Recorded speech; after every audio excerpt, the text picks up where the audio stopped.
বাংলাদেশ আর ভারতের সীমান্ত পৃথিবীর অন্যতম ভায়োলেন্ট একটা সীমান্ত। সিআইএর করা এই রিপোর্টের টাইটেল হলো India's military capabilities to invade Bangladesh. ইন্ডিয়ার গ্রাউন্ড ট্রুপস সম্পূর্ণ বাংলাদেশের চারদিকে ঘিরে আছে। বাংলাদেশের চারদিকের সীমান্তে ভারতের প্রচুর ব্যাটালিয়ন মজুদ আছে। এই যে ম্যাপে দেখুন। এখন আপনারা প্রশ্ন করতে পারেন যে ইন্ডিয়া কি তাহলে বাংলাদেশে আক্রমণ করতে যাচ্ছে বা চাইলেই যে কোনো সময় তা করতে পারে? এটা ওপেন সিক্রেট যে তৎকালীন প্রধানমন্ত্রী শেখ হাসিনা ছিলেন ভারতপন্থী। পরবর্তীতে 2009 সালে আওয়ামী লীগ আবার ক্ষমতায় আসে। সরকারের প্রত্যক্ষ সহায়তায় 2009 সালে বিডিআর বিদ্রোহের সাজানো নাটকের মাধ্যমে বাংলাদেশের বিডিআরকে একেবারে ধ্বংস করে দেওয়া হয়। ভারত 26 এবং 27 ফেব্রুয়ারি তার কয়েক হাজার প্যারাট্রুপারদের বাংলাদেশ সীমান্তে নিযুক্ত করে রেখেছিল যাতে যে কোনো মুহূর্তে বাংলাদেশে ঢুকে পড়া যায়। ভারত আশঙ্কা করছিল বাংলাদেশের মিলিটারি বিডিআর বিদ্রোহ শক্ত হাতে দমন করতে পারে। বিডিআর বিদ্রোহের পেছনে ভারতের যে হাত আছে এটা কোনো হাওয়াই কথা না, এর পেছনে যথেষ্ট এমনকি স্ট্রং এভিডেন্স আছে। বাংলাদেশের মানুষ যে দেশপ্রেমিক এবং অত্যন্ত সাহসী সেটা সিআইএ তার নিজের ডকুমেন্টেই স্বীকার করেছে এবং তার জলজান্ত প্রমাণ 71 এবং 24। প্রতিদিনকার মতোই ভোরবেলা জমিতে সেচ দিতে গিয়েছিলেন সাইফুল ইসলাম লাল মিয়া। এপ্রিলের তীব্র গরমে ভোরবেলা যদি জমিতে সেচ দেওয়া না হয় তাহলে দিনের তীব্র গরমে এবং কাঠফাটা রোদের প্রকোপে ফসল ফলানো দায় হয়ে দাঁড়াবে। আধো আধো ঘুমে ঢুলু ঢুলু চোখে লাল মিয়া যখন জমিতে সেচ দিতে ব্যস্ত তখন জমির আইলের পাশে দেখেন অস্ত্র হাতে কারা যেন হাঁটছে। বাংলাদেশের একটা প্রত্যন্ত গ্রামে এরকম অস্ত্রধারীদের দেখা খুব একটা সাধারণ বিষয় নয়। কিছুক্ষণ পর অস্ত্রধারীরা সামনে এগিয়ে এসে লাল মিয়াকে জিজ্ঞাসা করলো, বিডিআর কা ক্যাম্প কিধার হ্যায়? লাল মিয়ার আর বুঝতে বাকি থাকলো না অস্ত্রধারীরা আসলে কারা। সে দৌড়ে চলে যায় বিডিআর ক্যাম্পে। খবর জানায় বাংলাদেশে অনুপ্রবেশ করেছে ভারতের বর্ডার গার্ডের সেনারা। লাল মিয়া নিজে একজন ট্রেইনড আনসার সদস্য। বিডিআরের সাথে নিজেও হাতে তুলে নেন অস্ত্র। 2001-এর 18 এপ্রিল কুড়িগ্রামের বড়াইবাড়ি সীমান্তে সেদিন বিএসএফ আর বিডিআরের মাঝে বাংলাদেশ ভারতের ইতিহাসের সবচাইতে বড় সীমান্ত যুদ্ধ সংঘটিত হয়। মারা যায় 16 জন ভারতীয় সৈন্য এবং বাংলাদেশি 2 জন বিডিআর জওয়ান। এরপর বাংলাদেশ আর ভারতের মাঝে এরকম উত্তেজনাকর মুহূর্ত কিংবা পরিস্থিতি কখনোই আর দেখতে হয়নি। আমাদের বুঝতে হবে সেদিন বাংলাদেশ আর ভারতের মাঝে এরকম একটা ভয়ঙ্কর যুদ্ধ কেন সংঘটিত হয়েছিল। ভারতের সাথে সেদিন বাংলাদেশ যুদ্ধে জিতেছিল এমনটা বলাই যায়, কিন্তু তারপর থেকে বাংলাদেশের সীমান্তরক্ষী বাহিনী এমন বিড়াল কেন হয়ে গেল? সেই জৌলুস, সেই সাহস কোথায় এবং কেন হারিয়ে গেল? এটা একটা প্রশ্নের দাবি তো অবশ্যই রাখে। এক সময় যেখানে সীমান্তে বাংলাদেশ এবং ভারত সমানে সমানে টক্কর দিত সেখানে বাংলাদেশ কেন এখন পিছিয়ে, আর কেনই বা সেই সীমান্তে এখন বিএসএফ এর রাজত্ব চলে? আজকের ভিডিওতে আমরা জানবো বাংলাদেশ ভারতের সীমান্তে হয়ে যাওয়া যুদ্ধগুলো সম্পর্কে। আরও জানবো কেন বাংলাদেশের সীমান্তরক্ষীদের তেজ দীপ্ততা এখন আর আগের মতো নেই। সেই সাথে বোঝার চেষ্টা করব বাংলাদেশ ও ভারতের সীমান্তে আসলে সমস্যাটা কোথায়, যে কারণে সীমান্তে তৈরি হচ্ছে সংঘর্ষের উপর সংঘর্ষ। খোঁজার চেষ্টা করব আসল সমস্যাটা তাহলে কোথায়। আর এই সব কিছু মিলিয়ে আমাদের আজকের ভিডিও।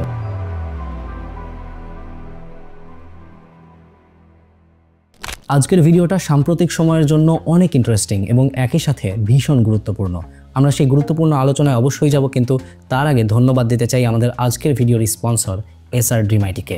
নতুন বছরে এসআর ড্রিম আইটি সবার জন্য নিয়ে এসেছে এক বিশাল চমক। কল্পনা করুন আপনার হাতে আছে iPhone 16 pro max, MacBook, gaming পিসি, ল্যাপটপ, স্মার্টফোন, স্মার্টওয়াচ সহ আরও নানান রকম আকর্ষণীয় গ্যাজেট, তাও আবার পেয়েছেন একদম ফ্রিতে। অবিশ্বাস্য এই আলাপ হতেও পারে সত্য, এমনকি একটা টাকাও খরচ না করে এসআর ড্রিম আইটি নিয়ে এসেছে 12 দিনের ফ্রি স্কিল বুস্টার সেমিনার, যেখানে আপনি শিখবেন এআই টুলস এবং ডিজিটাল মার্কেটিং, গ্রাফিক ডিজাইনিংয়ের মতো সব ট্রেন্ডিং স্কিলস যা আপনার প্রোডাক্টিভিটি 10 গুণ বাড়িয়ে দেবে। আর সবচেয়ে ভালো কথা, পুরো সেমিনারটি হবে সম্পূর্ণ ফ্রি। আপনারা সবাই কিন্তু চাইলেই এই সেমিনারে জয়েন করতে পারবেন এবং জিতে নিতে পারবেন এক্সক্লুসিভ সব গ্যাজেটগুলো। কি ভাবছেন কিভাবে করবেন? তেমন কিছুই না, আজই এসআর ড্রিম আইটির ভেরিফাইড ফেসবুক পেজ ফলো করুন, বেশি বেশি লাইক, কমেন্ট এবং শেয়ার করুন, বাস এতটুকুই। কিছুদিন আগে আমরা চাঁপাইনবাবগঞ্জ সীমান্তে ভারত বাংলাদেশ সীমান্তরক্ষীদের মাঝে একটা ফেস অফ দেখলাম।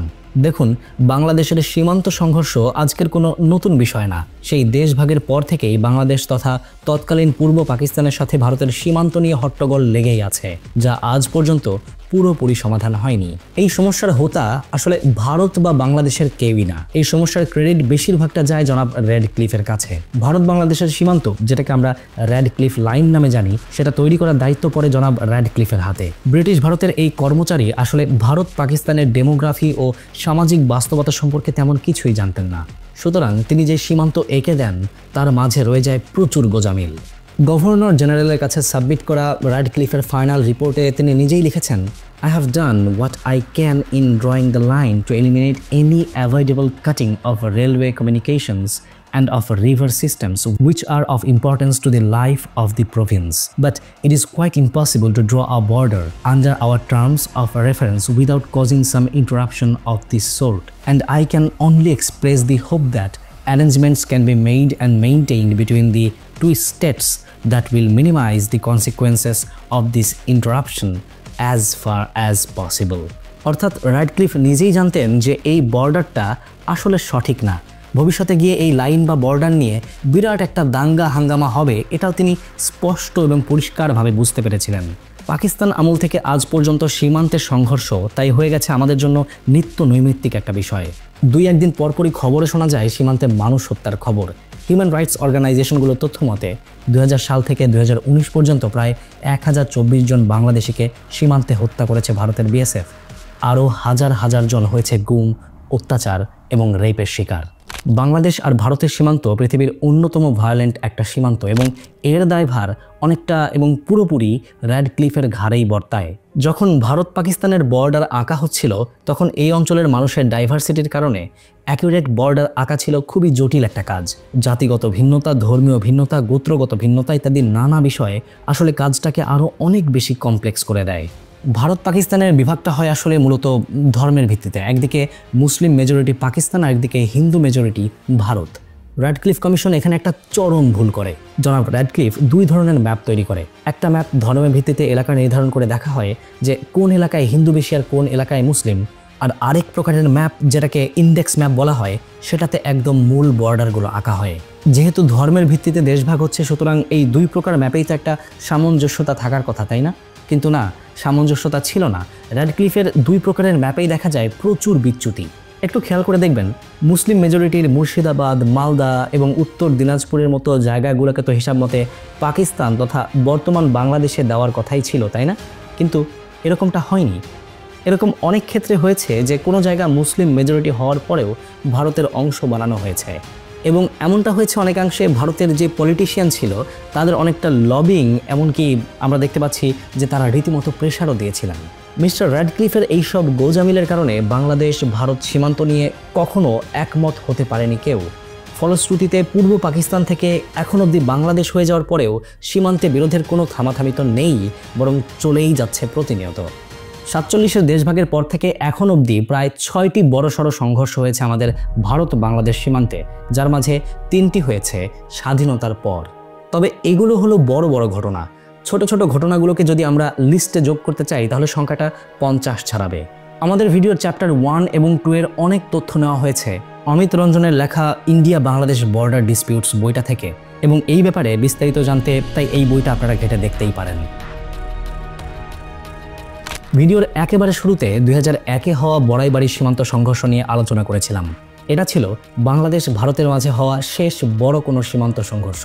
আমরা এটা সম্পর্কে অবশ্যই জানবো, বিস্তারিতই জানবো, কিন্তু তার আগে 2001-এর আগে হওয়া বর্ডার ডিসপিউটসগুলো সম্পর্কে একটু আলোচনা করার প্রয়োজন। 1947-এ প্রথম ভারত এবং বাংলাদেশ তথা তৎকালীন পূর্ব পাকিস্তানের মাঝে বর্ডার নিয়ে ঝামেলা শুরু হয়। সমস্যার সূত্রপাত চর নিয়ে।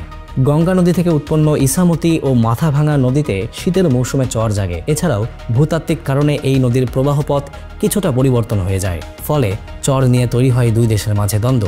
চর দখল করা নিয়ে শুরু হয় প্রতিযোগিতা। অবস্থা অনেকটা এমন দাঁড়ায় যে দুই দেশের মাঝে জমি নিয়ে দ্বন্দ্বের জেরে চরের যে বাসিন্দারা তারাই পড়ে যান বিপাকে। দেখা যায় নিজেদের বাঁচানোর জন্য ইন্ডিয়া থেকে লোক আসলে তারা নিজেদের ইন্ডিয়ান হিসেবে পরিচয় দিচ্ছে, আর পূর্ব পাকিস্তান থেকে লোক আসলে তখন তারা নিজেদেরকে পাকিস্তানি বলে পরিচয় দিচ্ছে। সিলেটের বনাঞ্চল নিয়ে 1947 সালেই দেখা যায় দুই দেশের মাঝে বিরোধ। রেডক্লিফের তৈরি দুই ম্যাপে সেই অঞ্চলকে ভিন্ন ভিন্ন দেশের অংশ দেখাচ্ছিল। ফলে ভারত ও পূর্ব পাকিস্তান দুই দেশই সেই অঞ্চলকে নিজেদের বলে দাবি করে। আবার এই বনাঞ্চলের ভূগর্ভে তেল পাওয়ার সম্ভাবনা ছিল, তাই দুই দেশের দাবি জোরদার হয়েছিল। এই কাহিনীকে ঘিরে পরবর্তীতে অপহরণের ঘটনাও ঘটে। পরবর্তীতে বাংলাদেশ যখন স্বাধীন হয়, অর্থাৎ বাংলাদেশের স্বাধীনতার পর জিয়াউর রহমানের সময়কালে সীমান্তে বাংলাদেশ এবং ভারতের বেশ কিছু ক্ল্যাশের ঘটনা পাওয়া যায়। মুহুরীর চরের ঘটনাটাই ধরা যাক। ফেনী সীমান্তে মুহুরী নদীতে জেগে ওঠা ছোট্ট এই চর নিয়ে সেই 1964 সাল থেকেই মারপিট হয়ে আসছে। 1979 সালে এসে এই বিবাদ চূড়ান্ত রূপ ধারণ করে। বাংলাদেশ রাইফেলস আর বিএসএফের মাঝে গোলাগুলি এবং মোটর শেল নিক্ষেপের মাধ্যমে যুদ্ধ পরিস্থিতি শুরু হয় নভেম্বর মাসে। এই পরিস্থিতি পুরো ডিসেম্বর মাস পর্যন্ত চলে। যদিও হতাহতের ঘটনা ঘটেনি, কিন্তু 64 একরের ছোট্ট চরটি নিয়ে দুই দেশের মাঝে বিবাদ চরম পর্যায়ে পৌঁছেছিল। পরবর্তীতে 1999 সালে এসেও একই কারণে একই সীমান্তে বাংলাদেশ ভারতের মাঝে সংঘর্ষ বাধে, যেটা 3 দিন স্থায়ী হয়। এরপর থেকে এই সীমান্তে আর তেমন কোনো সমস্যা হয়নি। তবে বাংলাদেশ ভারত সীমান্তে সবচাইতে বড় যে যুদ্ধটা বাধে সেটা হলো 2001 সালে। সীমান্ত যুদ্ধ বলতে আসলে যা বোঝায় সেরকম কোনো ঘটনা হয়তো এটাই সর্বপ্রথম এবং এখন পর্যন্ত একমাত্র।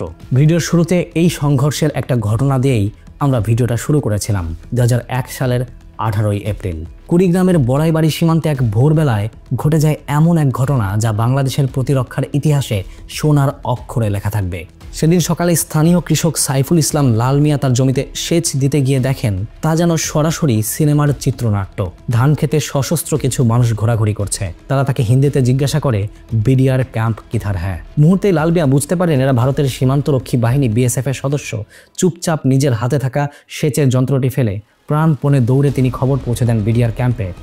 বিডিআর সদস্যরা খবর পেয়েই তৈরি হয়। অস্ত্র হাতে নিয়েই তারা বুঝে যায় আজ বড়াইবাড়ি মাটি ধরে রাখতে হলে নিজের জীবন দিতেই হবে, এবং তারা প্রস্তুত হয়ে ওঠে। লাল মিয়াও থেমে থাকেন না। আনসার সদস্য হিসেবে তিনি নিজের অস্ত্র নিয়ে দাঁড়িয়ে পড়েন এই প্রতিরোধের মঞ্চে। ঘটনার সূত্রপাত মূলত হয়েছিল 16 এপ্রিল।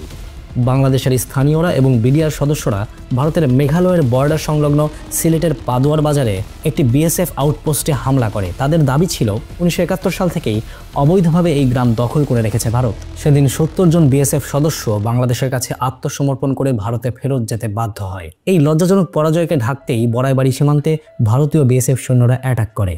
বড়াইবাড়িতে প্রবেশ করে তারা বিডিআর ক্যাম্প দখলের চেষ্টা করে, কিন্তু তারা হয়তো জানতো না এই ছোট্ট ক্যাম্পে আছে লৌহ কঠিন সাহস আর দেশের জন্য জীবন দেওয়ার মতো প্রস্তুত কয়েকটি মন। উভয় পক্ষের মধ্যে টানা কয়েক ঘন্টা তীব্র গোলাগুলি চলে। একদিকে ভারতের 16 জন বিএসএফ সৈন্য প্রাণ হারায়, আর অন্যদিকে বাংলাদেশের 2 জন বিডিআর সদস্য শহীদ হন। স্থানীয়দের প্রতিরোধ আর বিডিআরের কৌশল বিএসএফকে এতটাই দিশেহারা করে তোলে যে তারা পিছু হটে যেতে বাধ্য হয়। বড়াইবাড়ি যেন এক ছোট্ট যুদ্ধক্ষেত্র হয়ে ওঠে, যেখানে প্রত্যেকটা মুহূর্ত দেশের গৌরব আর সাহসিকতার সাক্ষী। তবে সংঘর্ষের এই ভয়াবহতাও ছিল চমকে দেওয়ার মতো। ভারতের গণমাধ্যম পরবর্তী কয়েকদিন বাংলাদেশের বড়াইবাড়ি সীমান্তকেই হেডলাইন করে রাখে। একটি বিশেষ ছবি যেখানে এক বিএসএফ সৈন্যের মৃতদেহ বাঁশের খুঁটিতে বেঁধে নদী পার করা হচ্ছে, তা ভারতের জনগণের মাঝে গভীর ক্ষোভের জন্ম দেয়। এই ঘটনার সময় বাংলাদেশের রাজনৈতিক পরিস্থিতিও ছিল বেশ জটিল। বাংলাদেশ তখন নির্বাচনের দ্বারপ্রান্তে। শেখ হাসিনার নেতৃত্বাধীন সরকার এবং বিডিআরের তৎকালীন প্রধান মেজর জেনারেল ফজলুর রহমানের মধ্যে সম্পর্ক ছিল টান। ধারণা করা হয় এই সংঘর্ষে বিডিআরের সাহসী ভূমিকার পেছনে ফজলুর রহমানের নির্দেশনাই ছিল মূল। এটা ওপেন সিক্রেট যে তৎকালীন প্রধানমন্ত্রী শেখ হাসিনা ছিলেন ভারতপন্থী, এবং তিনি একজন ভারতপন্থী সরকার ক্ষমতায় থাকা অবস্থায় ভারতের সাথে এরকম একটা বিরাট গন্ডগোল হয়ে গেল, যেখানে ভারতের বিএসএফ এর সৈন্য সংখ্যায় বেশি মারা গেল। ব্যাপারটা অনেকটা আয়রনিক্যাল না? ভারতের সাথে সীমান্তে যুদ্ধ মানে বাংলাদেশের মানুষের জাতীয়তাবাদী চেতনাকে উস্কে দেওয়া। আর ন্যাশনালিস্টিক চেতনার যে ব্যাপারটা, সেটা বাংলাদেশের ন্যাশনালিস্টিক পার্টি ছাড়া আর কারাই বা ঘরে তুলতে পারবে বলুন? অনেকেই মনে করেন যে ওই যুদ্ধের কয়েক মাস পর হওয়া ইলেকশনে বিএনপির জয়লাভ করার পেছনে বড়াইবাড়ি সীমান্তের যুদ্ধ ছোট্ট হলেও কন্ট্রিবিউশন রেখেছে, যেটা আসলেই অস্বীকার করার মতো নয়।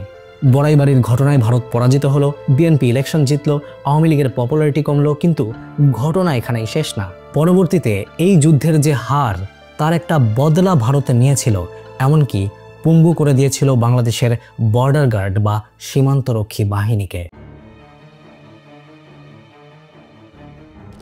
বড়াইবাড়ি সীমান্ত যুদ্ধের পর ভারত বুঝে গিয়েছিল বাংলাদেশের সীমান্তরক্ষী বাহিনীর দিকে নজর না দিলে সামনের দিনে ভারতের জন্য খারাপ সময় অপেক্ষা করছে। চীন ও পাকিস্তানের বর্ডারের মতো বাংলাদেশের বর্ডারেও তাদের মার খেতে হবে এরকম একটা ধারণা তারা করছিল। আর স্ট্র্যাটেজিক অবস্থানের কারণে আরও একটা বর্ডারে শক্তিশালী সেনার উপস্থিতি ভারতের জন্য হুমকির কারণ হয়ে দাঁড়িয়েছিল। 3 সীমান্তে 3 দেশের হস্টাইল বাহিনীকে মোকাবেলা করা ভারতের পক্ষে অসম্ভব। তাই ভারত পরিকল্পনা করে বাংলাদেশের বিডিআরকে ধ্বংস করে দেওয়ার। কিন্তু 2001-এর পর ক্ষমতায় আসে বিএনপি সরকার। বিএনপির সাথে ভারতের সম্পর্ক কেমন তা আমরা জানি। বিএনপির রাজনীতি সেই শুরুর সময় থেকেই অনেকটা ভারত বিরোধিতার পলিটিক্স। সুতরাং ভারতের প্ল্যান বিএনপির আমলে ইমপ্লিমেন্ট করা ছিল প্রায় অসম্ভব, এমনকি সম্ভব ছিল না বললেও চলে। পরবর্তীতে 2009 সালে আওয়ামী লীগ আবার ক্ষমতায় আসে। সরকারের প্রত্যক্ষ সহায়তায় 2009 সালে বিডিআর বিদ্রোহের সাজানো নাটকের মাধ্যমে বাংলাদেশের বিডিআরকে একেবারে ধ্বংস করে দেওয়া হয়। এটা ভারতের পক্ষ থেকে এক প্রকার প্রতিশোধ ছিল। যেই বিডিআর সীমান্তে ভারতকে পরাজিত করেছিল সেই বিডিআর সদস্যদেরকেই আঁতাত করে ভারত নিজের দেশের মাটিতেই হত্যা করলো। কি একটা মাস্টার মাইন্ড গেম প্ল্যান! এই বিদ্রোহের নাম করে বিডিআর বাহিনীটাকেই বন্ধ করে দেওয়া হয়। তৈরি করা হয় বিজিবি নামক নখদন্তহীন আধা সামরিক বাহিনী, যা বাংলাদেশের সীমান্তে ভারতের জন্য বিডিআরের মতো আর সেরকম হুমকি তৈরি করতে পারল না। বিডিআর বিদ্রোহের পেছনে ভারতের যে হাত আছে এটা কোনো হাওয়াই কথা না, এর পেছনে যথেষ্ট এমনকি স্ট্রং এভিডেন্স আছে। ভারত 26 এবং 27 ফেব্রুয়ারি তার কয়েক হাজার প্যারাট্রুপারদের বাংলাদেশ সীমান্তে নিযুক্ত করে রেখেছিল যাতে যে কোনো মুহূর্তে বাংলাদেশে ঢুকে পড়া যায়। ভারত আশঙ্কা করছিল বাংলাদেশের মিলিটারি বিডিআর বিদ্রোহ শক্ত হাতে দমন করতে পারে, কিন্তু তৎকালীন সেনাপ্রধান মঈন আহমেদকে চাপ দেওয়া হয় যাতে বিদ্রোহ দমনে শক্ত পদক্ষেপ না নেওয়া হয়। মঈন সেই আদেশ মানেন এবং কোনো প্রকার উচ্চবাচ্য না করে বিদ্রোহ দমন না করে একেবারে চেপে যান। মারা যায় বাংলাদেশের 57 জন বীর সেনা এবং 17 জন বেসামরিক নাগরিক। চিন্তা করে দেখেন, বাংলাদেশ সেনাবাহিনী কি চাইলেই বিদ্রোহটা দমন করতে পারতো না? ঢাকা সিটির মতো একেবারে সেন্টারে একটা বিদ্রোহ দমন করা কি বাংলাদেশ সেনাবাহিনীর জন্য এতটাই কঠিন? না, মোটেই কঠিন না। তারা চাইলেই পারতো, কিন্তু তারপরও সেনাবাহিনী থেকে কোনো ধরনের পদক্ষেপ নেওয়া হয়নি, কারণ জেনারেল মঈন আশঙ্কা করছিলেন এই বিদ্রোহ দমন করতে গেলে ভারতীয় সেনারা দেশে ঢুকে পড়তে পারে, বাংলাদেশে তারা চালাতে পারে ইনভেশন বা আক্রমণ। ভারতের হুমকির মুখে বিডিআর বিদ্রোহ সফল হলো। বাংলাদেশ রাইফেলস তথা বিডিআর বাহিনীকে ডিসম্যান্টেল করা হলো একেবারে। সীমান্তে ভারতকে চোখ রাঙানি দিতে পারে এমন পরিস্থিতি যাতে না হয় তা ভারত নিশ্চিত করলো বিডিআর বিদ্রোহের বরাতে। আচ্ছা, ভারত যে সেদিন বিদ্রোহের সময় সীমান্তে প্যারাট্রুপার ও বিমান রেখেছিল বাংলাদেশ ইনভেশনের জন্য, এই কথা যদি সত্যি হয়ে থাকে তাহলে তো বাংলাদেশে ইনভেড করার মতো শক্তি এবং সামর্থ্য ভারতের আছে, তাই না? আসলে কি ভারত বাংলাদেশে যে কোনো সময় আক্রমণ করার ক্যাপাসিটি রাখে? দখল করে ফেলতে পারে বাংলাদেশ? হায়দ্রাবাদ সিকিমের মতো বাংলাদেশেরও ভারতের দখলে চলে যাওয়ার কোনো সম্ভাবনা কি আছে? Within 3 days of decision to do so, India could commence full-scale military operations against Bangladesh. অর্থাৎ সিদ্ধান্ত গ্রহণের মাত্র 3 দিনের মাথায় ভারত বাংলাদেশে ফুল স্কেলের সামরিক অভিযান পরিচালনা করার সক্ষমতা রাখে। 26 নভেম্বর 1975-এ রিপোর্ট করা আমেরিকার ইন্টেলিজেন্স এজেন্সি সিআইএর একটি ডকুমেন্টে এমনটাই লেখা আছে। ডকুমেন্টটা 2009 সালে ডিক্লাসিফাই তথা সর্বসাধারণের জন্য প্রকাশ করা হয়। সিআইএর করা এই রিপোর্টের টাইটেল হলো India's military capabilities to invade Bangladesh. এই ডকুমেন্টটি আমাদের জন্য অনেক জরুরি, কারণ আমাদের রিয়েলাইজ করা উচিত বাংলাদেশ ভারতের সীমান্তের যে উত্তেজনা সেটা এমনি এমনি নয়। দরকার পড়লে অজুহাত দিয়ে ভারত বাংলাদেশে আক্রমণ চালাতেও দ্বিধা করবে না। ভারত যে এমনটা করতে পারে এবং করার সক্ষমতাও রাখে সেই কথা মাথায় রেখেই সিআইএ এই রিপোর্টটি তৈরি করেছিল। ইন্ডিয়ার গ্রাউন্ড ট্রুপস সম্পূর্ণ বাংলাদেশের চারদিকে ঘিরে আছে। বাংলাদেশের চারদিকের সীমান্তে ভারতের প্রচুর ব্যাটালিয়ন মজুদ আছে। এই যে ম্যাপে দেখুন, বাংলাদেশের আশেপাশে ভারতের নেভাল পাওয়ার তেমন না থাকলেও এয়ার পাওয়ার তথা বিমান বাহিনীর সরব উপস্থিতি আছে। বাংলাদেশের মতো সমতলে জয়লাভ করতে হলে শক্তিশালী বিমান বাহিনীর উপস্থিতি থাকা একেবারে মাস্ট। ম্যাপে একটু ভালোভাবে খেয়াল করলে দেখতে পারবেন যে বাংলাদেশের আশেপাশে ভারতের বিমান ঘাঁটিগুলো কিভাবে তারা স্থাপন করেছে। এই রিপোর্টের মতে বাংলাদেশে যদি ভারত ফুল স্কেল অ্যাটাক করতে চায় তাহলে খুব সম্ভবত তারা দিনাজপুরের এরিয়া দিয়ে ঢুকে ঢাকামুখী যাত্রা করবে। অবশ্যই সিলেট সহ অন্যান্য এলাকাতেও তাদের অ্যাটাক জারি রাখতে হবে। এই যে এই ম্যাপটায় দেখতে পাচ্ছেন যে ইন্ডিয়া যদি বাংলাদেশে আক্রমণ করে তাহলে সম্ভাব্য চিত্রটা আসলে কেমন হতে পারে। এখন আপনারা প্রশ্ন করতে পারেন যে ইন্ডিয়া কি তাহলে বাংলাদেশে আক্রমণ করতে যাচ্ছে বা চাইলেই যে কোনো সময় তা করতে পারে? না, আমি এমনটা বলছি না। এমনকি সিআইএর যে রিপোর্টের কথাটা এইমাত্র বললাম, সেখানেও বলা হয়নি যে ইন্ডিয়া বাংলাদেশে অ্যাটাক করতে যাচ্ছে। সেখানে জাস্ট বলা হয়েছে ইন্ডিয়া যদি বাংলাদেশে অ্যাটাক করে তাহলে কিভাবে করবে। আমার কথাও সোজা, ভারত বাংলাদেশে অ্যাটাক করুক অথবা না করুক, বাংলাদেশের সীমান্তের চারদিকে যে তাদের একটা হেভি মিলিটারি প্রেজেন্স আছে, এই কথা তো সত্য, তাই না? আর ভারত যে বাংলাদেশের প্রতি শত্রু ভাবাপন্ন, সেটা নিয়েও নিশ্চয়ই কারোই সন্দেহ থাকার কথা না।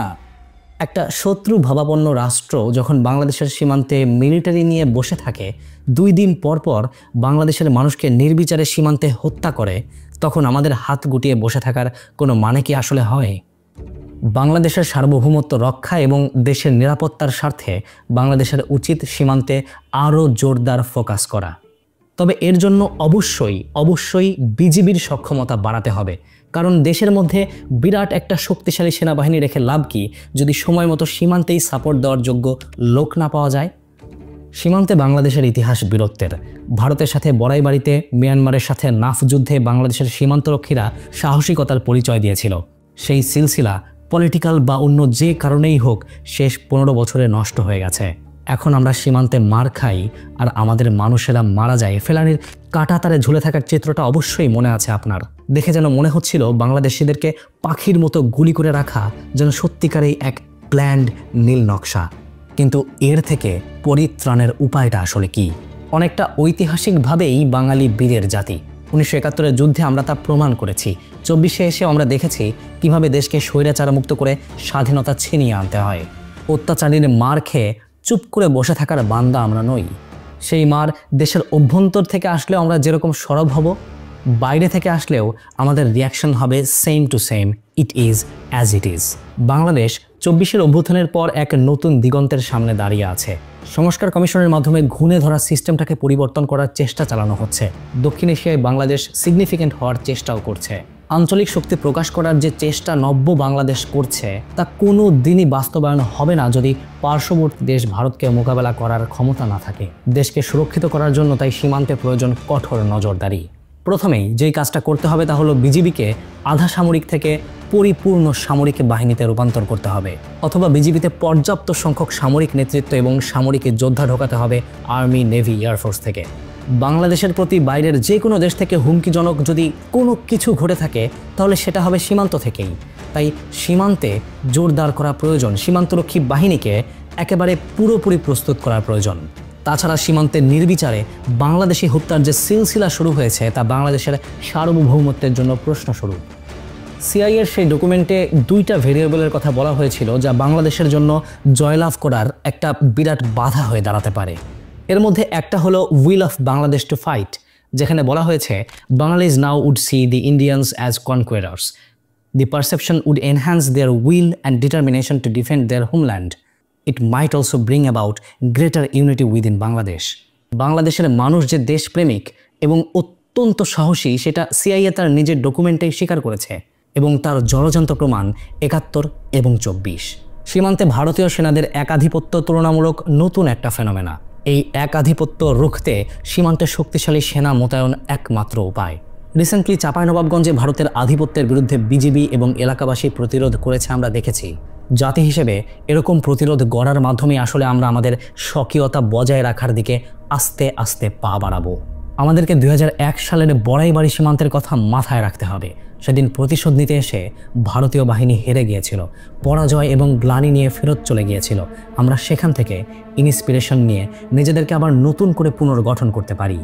বড়াইবাড়ি শুধু একটা ঘটনা নয়, এটা ছিল বাংলাদেশের সার্বভৌমত্ব রক্ষার এক উজ্জ্বল উদাহরণ। সেদিনের প্রতিরোধ আমাদেরকে শিখিয়ে দেয় সাহস আর দেশপ্রেম একত্রে থাকলে যে কোনো বড় শক্তির বিরুদ্ধে দাঁড়ানো সম্ভব।